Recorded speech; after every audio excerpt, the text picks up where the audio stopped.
Gente, então vamos lá para o terceiro vídeo. Esse terceiro vídeo a gente vai fazer uma análise dos terceiros anos. Os terceiros anos conseguiu ficar mais ruim do que os nonos e os quintos, né? A gente observa que os terceiros anos, apenas o descritor 35, né, superou um nível satisfatório aqui, a margem mínima para se ter a média desejada, e o D21 também chegou lá no mínimo lá. Os demais descritores todos ficaram em situação crítica, né, abaixo da média esperada de uma forma crítica. De todos aqui a gente vai falar do D2 e do D14, né?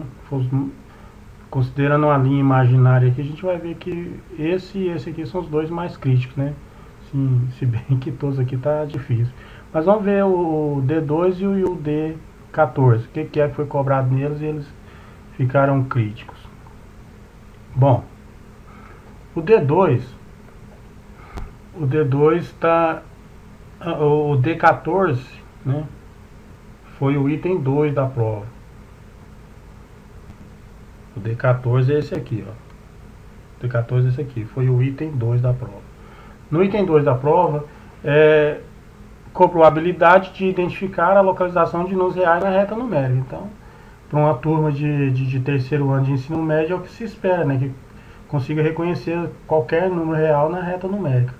Então, as expectativas de aprendizagens prévias, né, que é reconhecer no contexto social diferentes significados e representações dos números, operações naturais, inteiras, racionais ou reais, né, identificar a localização dos números reais na reta, utilizar a representação de números reais na reta para resolver problemas. Então, foi dada a situação que aqui nós temos a reta numérica, né. Lembrando que a reta numérica ela é infinita nos dois sentidos, né. Aqui nós temos a parte positiva dela, ela no sentido contrário ela tem a parte negativa.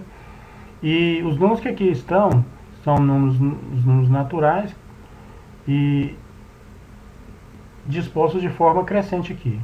Vale lembrar que, embora a gente visualize somente os números inteiros, como é uma reta real, né, uma reta numérica real, então existe uma infinidade de números aqui do 0 até o 5, são infinitos, não temos condições de contar, ou seja, do 0 até 1 existem infinitos números, tem 0,1, 0,2, 0,3, 0,4, 0,5, 0,001, então assim, é uma infinidade, não é infinito a quantidade de números entre o 0 e 1, né, se pensando em números reais, né.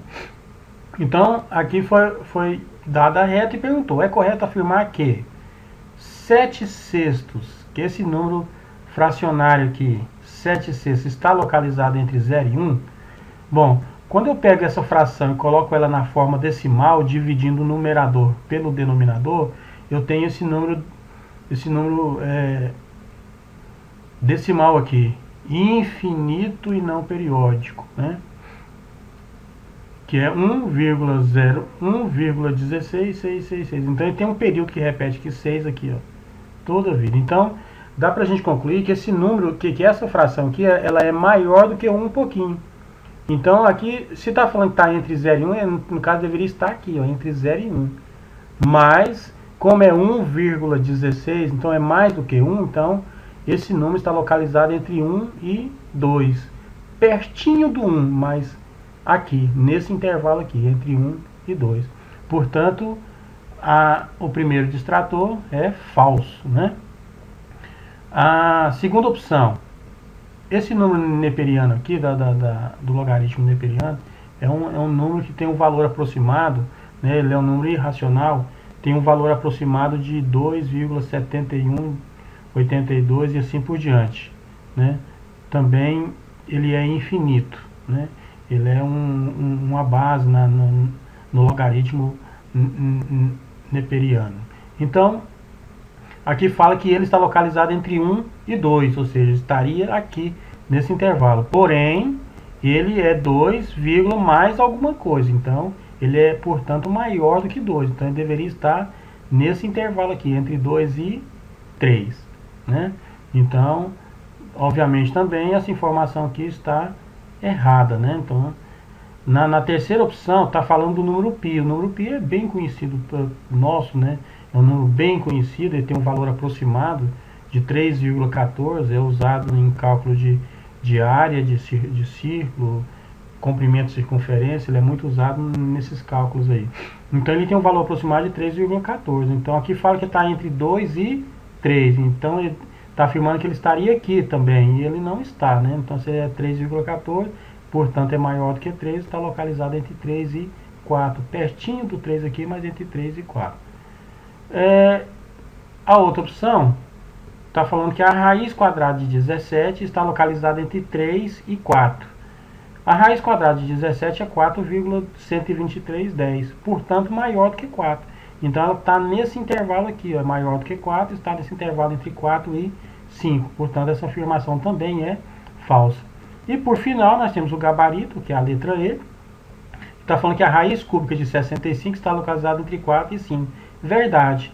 A raiz cúbica de 65 ela é pouco maior do que 4, é 4,0207. Pouca coisa maior do que 4. Então, realmente, ela está nesse intervalo aqui, entre 4 e 5. Né? Pertinho do 4 aqui, né? Mas realmente está nesse intervalo entre 4 e 5. Uma questão fácil, né? Se o aluno domina bem essa questão da transformação de números fracionários para decimais, conhecimento de alguns números, né? Que faz parte do seu contexto mesmo. O PI estuda no 7º ano, essa base aqui do logaritmo nepaliano estuda no primeiro bimestre da primeira série do ensino médio. Então, calcular uma raiz quadrada, tem que pegar esse 17, fatorar ele em fatores primos para se descobrir. Da mesma forma, aqui da mesma forma, a raiz cúbica 65, né, tem que fatorar o 65 para descobrir a raiz cúbica, né? Pensando lá na frente que o aluno não tem calculadora para fazer esses cálculos aqui. Então o nível de dificuldade está só nesse sentido aí. Voltando aqui no outro gráfico, né? Que a gente viu o 14, acabou de ver o 14, agora vamos ver o 2 aqui. Foi o pior. Quero chamar a atenção de vocês o seguinte: esse aqui foi o pior descritor avaliado no estado. Agora vamos ver o que é que esse descritor 2 cobra. Olha só, o descritor 2, ele cobra reconhecer aplicações das relações métricas no triângulo retângulo em um problema que envolve figuras planas ou espaciais. Gente, eles chamaram a atenção aqui, ó. O índice de acerto, o percentual de acerto foi de 15,3%. Isso eu penso que em todo o estado de Goiás. Então, o que esse descritor está cobrando aqui? Que expectativas básicas são essas? Utilizar semelhanças de triângulos para estabelecer relações métricas, deduzir as relações métricas no triângulo e aplicá-las, aplicar o teorema de Pitágoras, o teorema de Tales, a resolução de problemas, resolver problemas relacionados a triângulos, reconhecer aplicações das relações métricas no triângulo retângulo em um problema que envolva figuras planas. Esse exercício básico aqui cobra do aluno apenas conhecimento de potência, né, de resolução de equações simples, operações inversas e, é claro, uma ferramenta matemática que é o teorema de Pitágoras. Né? Então ele fala assim: observe a ilustração da ancoragem de um poste. Então nós temos aqui um solo e um poste fincado ao solo. Esse poste está preso a duas hastes, né, de aço, dois cabos de aço aqui. Então ele fala o seguinte, ó, qual a medida mínima desse cabo de aço, né? Qual a medida mínima que esse cabo de aço aqui tem que ter, né? Para ancorar um poste de 5 metros de altura. Então está falando para ancorar esse poste de 5 metros de altura, e a distância da extremidade inferior do poste do cabo de aço ancorado no solo, que é de 4 metros. Então está falando que o poste tem 5 metros de altura e a distância que esse cabo vai ficar fincado ao chão é de 4 metros. Notem que ele cobra a medida mínima do cabo, né, necessária para ancorar um poste. Né? Então, assim, não deixou específico que é a soma dos dois cabos aqui. Né? Poderia ter gerado uma confusão nesse sentido, né? Ele não deixou a soma dos dois cabos aqui. Então, subentende que é um cabo que somente para cada peça que vai fixar o poste ao chão. Nesse caso, utiliza-se o teorema de Pitágoras, né? Que aqui eu deixei aqui a nomenclatura, ó, né? Nós temos o triângulo retângulo, né? Então, o lado oposto ao ângulo de 90 graus, que é a hipotenusa, o quadrado dela é sempre igual ao quadrado da soma dos catetos aqui, né? Então, o quadrado da hipotenusa é igual à soma do quadrado dos catetos.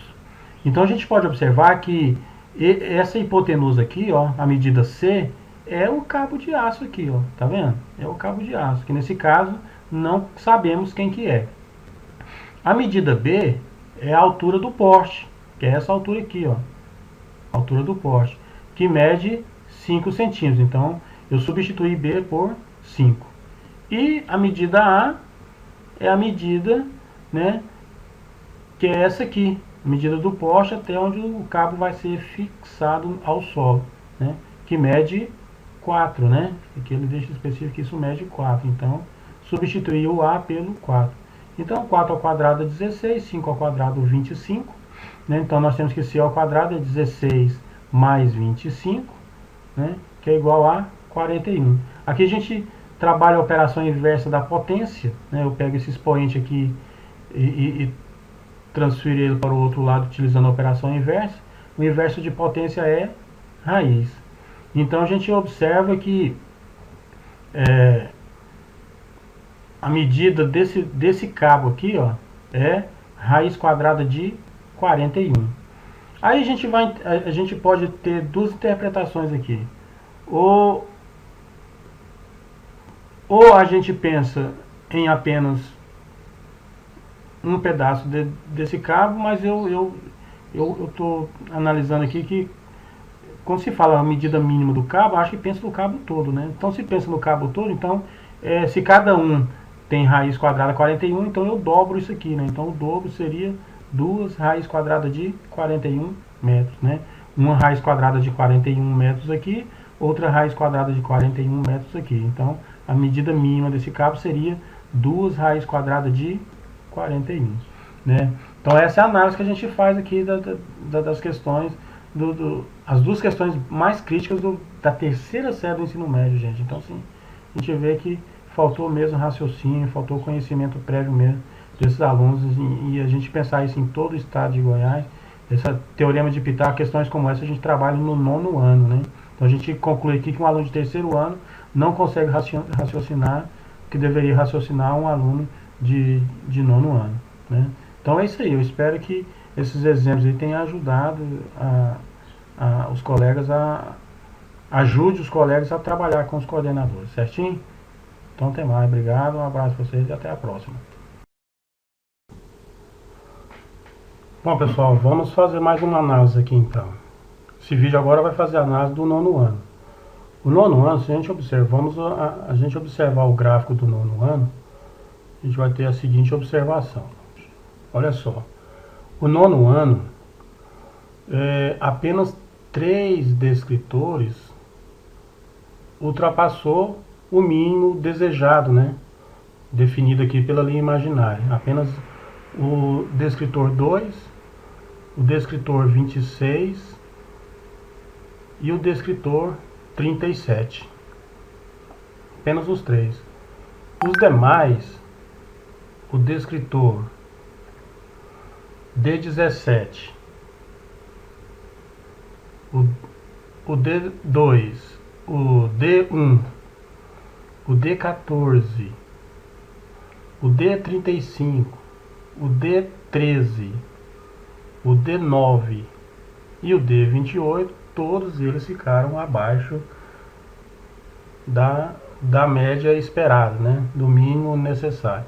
Agora veja bem, como eu havia dito para vocês, eu vou pegar os dois mais críticos. A gente pode observar que nessa sucessão de descritores aqui, todos estão críticos, né? Todos estão críticos. Então, assim, todos que ficaram abaixo da média são críticos, né?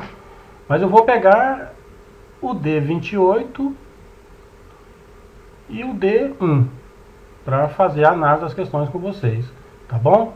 Então, são os dois descritores que eu vou pegar. Então, vamos começar pelo descritor D28. O D28, esse descritor, o aluno tem que desenvolver a habilidade de resolver problemas que envolvam porcentagem, ou seja, o aluno tem que saber resolver porcentagem, né?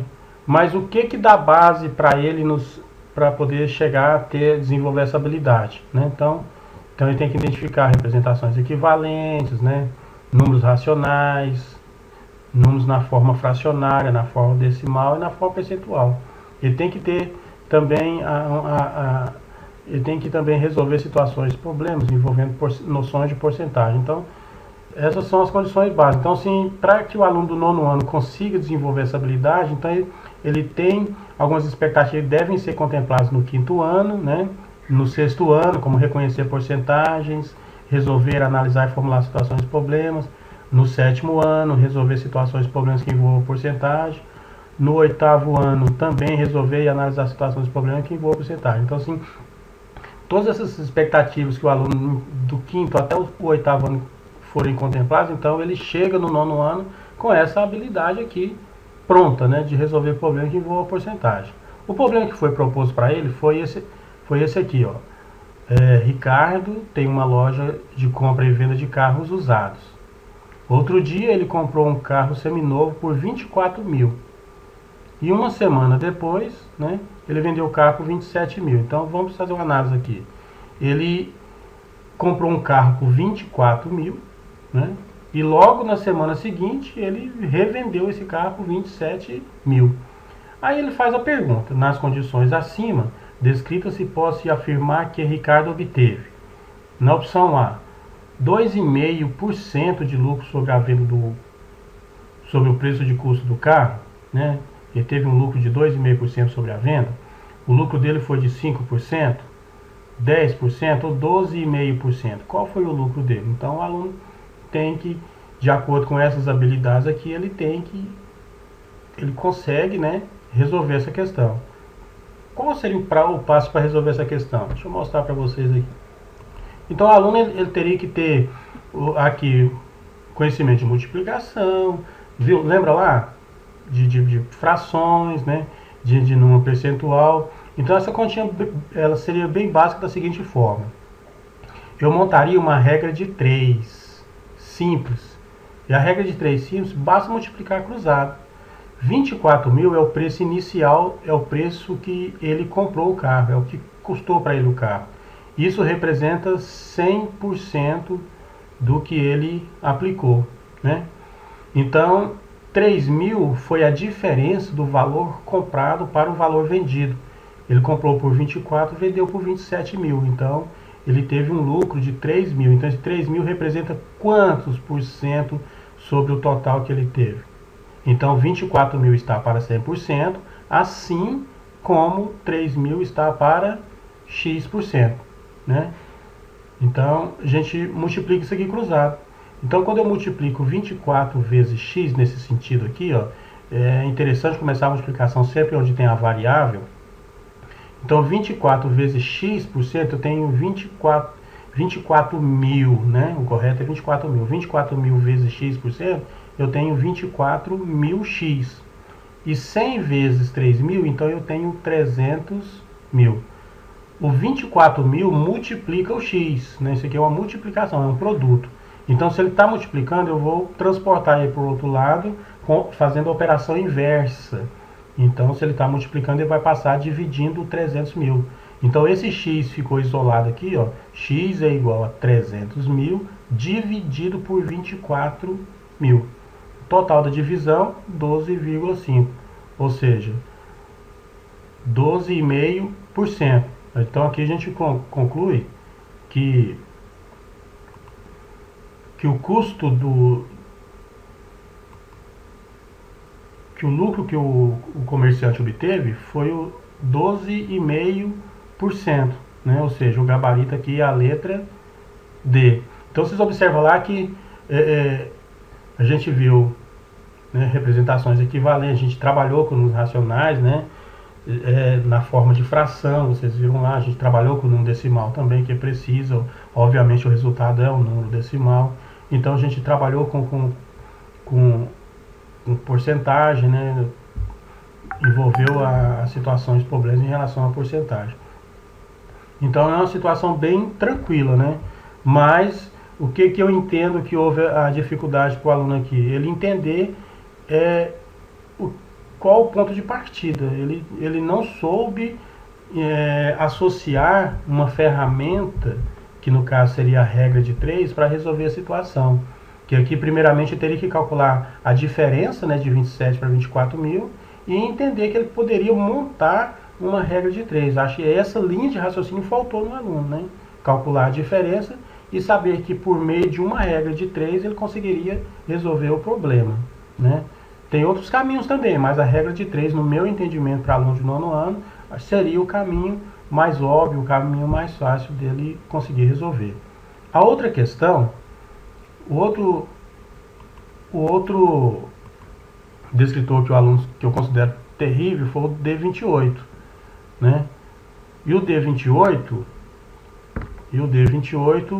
a gente vai ver ele aqui agora. Olha só, o D28, o aluno ele está no item 3, ele está no item 6.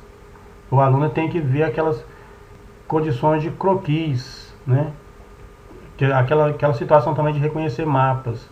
Deixa eu pegar aqui o descritor para vocês verem, que é a situação de reconhecer mapa. Então, D1, aliás, identificar a localização, movimentação do objeto em mapas, croquis e outras representações gráficas. Aquele mesmo descritor que o aluno saiu ruim no 5º ano, ele também saiu ruim no 9º ano, né? Então aqui a gente vê uma série de situações pregressas que o aluno que o aluno passou ao longo das séries que ele teve para chegar a desenvolver essa habilidade aqui. Vamos ver qual foi a questão que foi cobrada do aluno. Então foi cobrada a seguinte questão. Foi dado um mapa para ele. Nesse mapa, ele tem uma situação de um bairro também. Também foi dado para ele a Rosa dos Ventos. Eu peguei aqui uma Rosa dos Ventos mais completa, né? Bem mais completa do que tem na prova do aluno. A do aluno só tem essa situação aqui, ó, só desenho da Rosa dos Ventos mesmo. Essas informações complementares, com os pontos cardeais, colaterais e intermédios, não foi colocada para o aluno. O aluno só tinha a Rosa dos Ventos para ele se orientar. Aí fica fácil de acordo com as questões. Por exemplo, é claro que essas informações complementares aqui ajudam bem mais. Mas vamos analisar aqui cada distrator aqui. Então, o que está falando? Está falando que o aluno está no cruzamento entre as ruas 12, 13 e 22, né, e deseja ir para o teatro localizado na rua 9. Então, a gente olhando aqui, então a gente percebe que o aluno está nessa localização aqui, e para onde ele pretende ir? Pretende ir para o teatro logo aqui abaixo, né? Então essa foi a situação colocada para o aluno. Ele está aqui e pretende se deslocar para o teatro aqui. Agora veja bem os gabaritos, os distratores que foram colocados. Primeiro fala o seguinte, que o aluno ele deve seguir no sentido leste-oeste na rua 3, né? Então ele está aqui, no sentido leste-oeste, realmente é para cá. Então tá certo essas informações, ele tem que se deslocar nesse sentido mesmo. Aí continuando, ele fala assim, até a rua 31. Então a rua 31 é essa, então ele tem que deslocar até aqui. Aí fala assim, e virar no sentido noroeste, nordeste. Então se ele for virar no sentido nordeste, a gente vê que o sentido nordeste está na situação aqui. Então ele teria que virar para cá. Então não tem rua nesse sentido nordeste. Então esse primeira opção aqui já está descartada, porque ele tem que virar no sentido nordeste. Ele não tem como virar no sentido nordeste, ele teria que ir no sentido sul-norte, né? Então já está descartada essa situação. O outro distrator, ele já é mais tranquilo. Ele fala que tem sentido no sentido leste-oeste, tudo bem, até a rua 3, ok. Depois ele fala que tem que virar no sentido sudeste, né? Realmente ele tem que virar no sentido sudeste, aqui o sentido sudeste aqui, então realmente no sentido sudeste. Fala que tem que atravessar a ponte, lá atravessa, tudo ok. Aí fala que tem que ir até o cruzamento das ruas 7, que é até aqui, tudo bem. Aí na sequência ele fala que ele tem que seguir no sentido norte-sul. O sentido norte-sul aí já é já é a situação que vai caracterizar que não é nesse sentido. O sentido norte-sul ainda vai tranquilo, que o sentido norte-sul desce aqui também, né? Então vamos ver aqui, o sentido norte-sul ele ainda desce também. Ok, não é aqui no sentido norte-sul ainda não. A parte que vai aqui é sentido leste-oeste. Então aqui ele fala que quando chegar na rua 9, ele vem até o sentido norte-sul, quando chegar na rua 9 vira para cá. Então, no sentido leste-oeste, então, aí ele vira para cá na rua 9. Então se ele virar o sentido leste-oeste, ele não vai para o teatro, né? E o descritor e o distrator C, ele repetiu o distrator B. Então é a mesma informação dada no B, ele deu no C também. O que a gente conclui? Se não é a primeira e não é a segunda, então é a terceira que foi que faltou, né? E realmente a situação ela é idêntica, só que quando chega aqui fala no sentido oeste-leste. Realmente, sentido oeste-leste, então ele teria que virar para cá.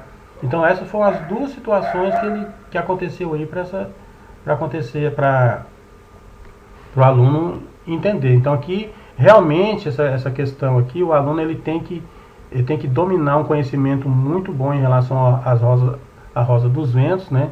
Entender o que significa cada uma dessas siglas aqui, que aqui é norte, que aqui é sul, que aqui é leste, que aqui é oeste. Ele tem que entender tudo isso, entender esses pontos intermediários e os pontos colaterais também. Sem esse conhecimento, ele não conseguiria realmente, de fato, descobrir qual dos distratores, né, seria o gabarito da questão.